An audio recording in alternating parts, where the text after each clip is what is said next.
Now that we have our image available, whenever we execute Docker images, we can see the image right here, weighing 1.26 gigabytes.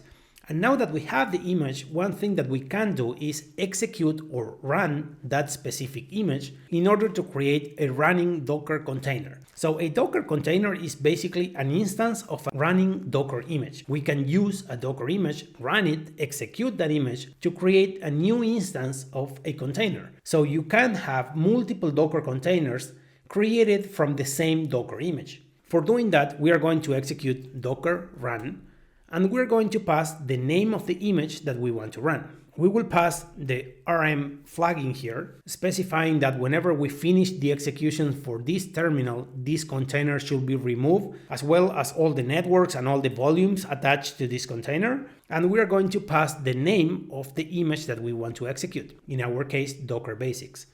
You can see that whenever we execute this, now we have our application up and running inside a new Docker container. If we go to a new terminal and just type docker ps, we can use this command to see all the different Docker containers that are running at the moment. You can see in here, this is the container ID, this is the container name assigned by Docker to this container. This is the Docker image that we use. The command that we executed, in this case, this is the entry point, as you can see, with no arguments, and we have no binding ports. In this case, you can see our application is running in the 8080 port. If we try to curl to localhost 8080/ping, you can see we get an error. And why is this? Because the application is running in the Docker container itself. It is running on this Docker container, and this container is completely isolated from the host where you are running the container. So I have no way for communicating my local computer to that specific running Docker container. You can see in Docker Desktop, if you go to containers, you will have the same output that you get by executing Docker PS. So you will see this dazzling agnostic container, that is this one, but I have no way for communicating my local computer with the container itself. Now, for doing that, since we launched this using the RM flagging here, every time I close this container, as I did it in here, you will see I have no more running containers, just because of this flag that I'm passing here. I want to finish this container whenever I close my application in here using Control-C. Whenever we run a specific Docker image, we can also use the P flag, that is this one, to define and create a binding port. We know our application is running in the 8080 port, so in here we could bind, let's say, the port 1234 in our host to the 8080 port in the Docker container. So we know the application is listening at the 8080 port, but this is in the container, and here we are binding this port in the container with this port in our local computer. Whenever we run this, you can see we have our application up and running, but now if we execute docker ps again, take a look at the ports. In here, we are saying that we are binding the 8080 port in the container itself to the port 1234 in our computer. So now we could use 1234 in here as the port, and here we have the response. Now, remember, the 8080 port is not going to work because the 8080 port is opened in the Docker container, not in our host. With this way of creating our Docker container, we bind the 8080 port from the container to the 1234 port in our host. If we want to use the same port, we could do it by just binding here to the 8080 port.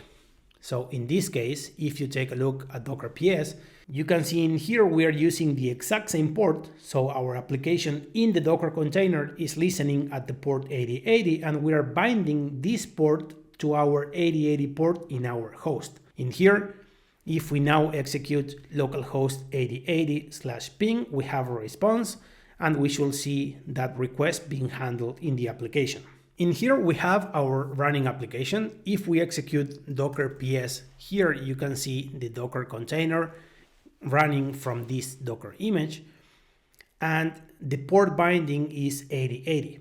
Now, if I come here and just Control C, meaning that I close the application. Since I use this RM flag, if I execute Docker PS again, I don't see any container running in this case. One thing that you can do with Docker PS is execute it with the old flag, that is like this. In this case, you can see that we have a container with this ID created from this image, but it exited like a minute ago. One thing that you can do, since the container is in there but it is stopped, is starting that container again. So you can execute docker start and just pass the container ID. In this case, you can see we have a result. It returns right there.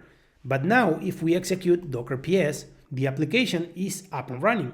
If you see this in Docker Desktop, you can see it right there. And if we go back to our terminal and we execute curl to localhost 8080/ping, you will see a response right there. So every time you pass Docker PS, you want to get a list of all the running containers that you have at the moment. If you pass Docker PS with the old flag, you will see not only the running containers, but also the stop containers that you can start, stop, or pause them again because they are created, but they are not running at the moment. If you want to stop this container, it's just a matter of executing docker stop and just passing the container ID.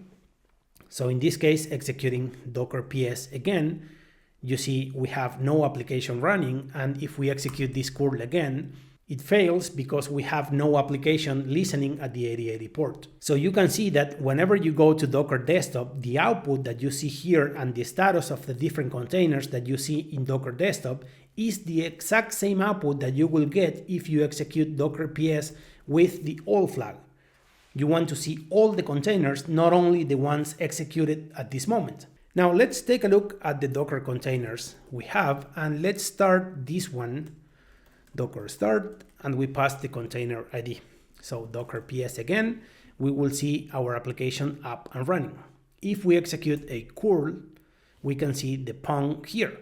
So every time we interact with our container like this, we are sending requests to our local port, and since this port is binding with the container port, the container can process that request. Now, if you see here, we don't have a terminal for that container to see what's happening inside the container. If we come here and we execute docker ps, we can see the container ID. One thing that we can do to see what's happening inside the Docker container is execute docker logs and pass the container ID.